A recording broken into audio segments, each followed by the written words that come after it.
There's a quiet deal you're making that keeps you exactly where you are.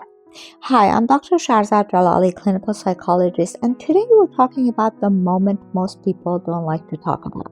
It's right before you do the thing you said you were going to do. Send an email, set a boundary, take a step, and something subtle happens. You hesitate, not dramatically, just enough to delay.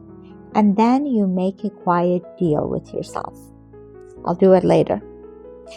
When I feel more clear, more ready, more certain, that moment right there is where your life starts to repeat itself. As a psychologist, I'm less interested in what people say they want for themselves and more interested in what happens in that 2-second pause. Because in that pause, there is usually a negotiation happening. What if I get it wrong? What if this changes things for me? What if I can't go back to who I was before this?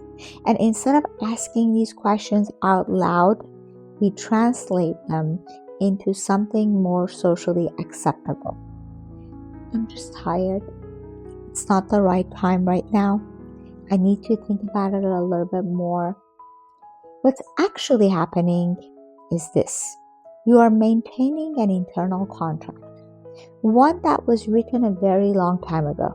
A contract that says things like, don't be too much, don't disappoint people, don't put yourself in positions where you could be exposed. And every time you get close to doing something that may violate that contract, you pull back, not consciously, but consistently. The part people don't expect is this. You can want something deeply and still not feel permitted to have it. Because one thing is one thing, but becoming the person who has it means letting go of the version of you that kept you safe.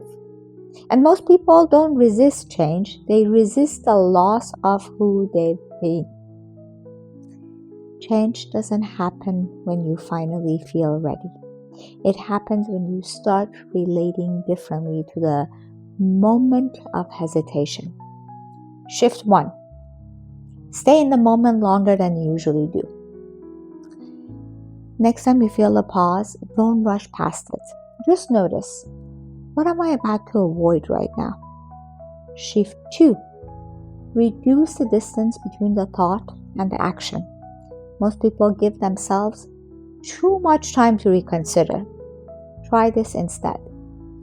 Act within 5 seconds of the impulse. Not perfectly, just honestly. Shift 3. Tell the truth.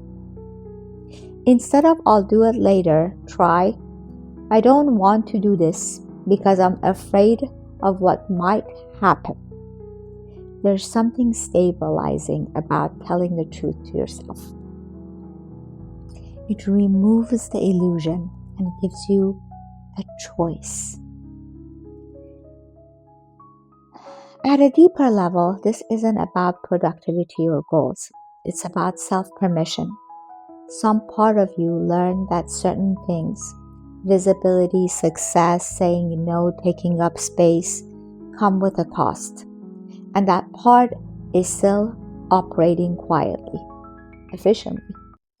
So the work isn't to override it.